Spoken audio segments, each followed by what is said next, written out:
siis teema postbiootikumidega ongi siis see, et seal on näiteks orgaanilised happed sees, mis on reaalne energia meie kehale, kohene, siis erinevad vitamiinid on ju, steroidid, mitte illegaalsed, et seal on väga palju erinevaid asju ja kui me nüüd üldse probiootikumidest räägime, siis enamus pakuvad ainult lihtsalt baktereid ja need on külmkuivatatud, mis tähendab siis seda, et kui ta niiskusega kokku puutub, siis see bakter peaks ärkama alles ellu või nii-öelda muutuma aktiivseks. Tema järgmine ülesanne on see, et nüüd ta peab suutma kõigepealt jõudma üldse läbi mao soolestikku ja siis sooleseinas suutma kinnituda sooleseinale.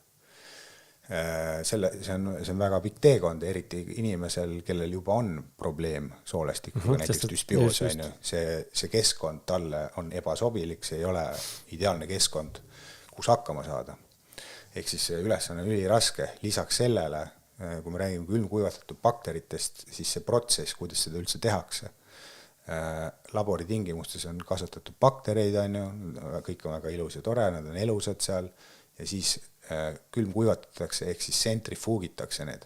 See tähendab seda, et see tegelikult kahjustab raku DNA-d, selle bakteriraku. Ehk siis see bakter tegelikult saab päris tugeva stressi sellest. Ja nüüd, kui ta kunagi siis nii-öelda aktiveerub selle niiskuse peale, kui me sisse selle võtame, ta ei ole enam esiteks see, mis ta oli seal enne seda protsessi algatamist. Et see on nagu üks asi, Sellest ei räägi keegi, mis korda kuulen praegu seda? Jah, paraku mitte, aga see nii on.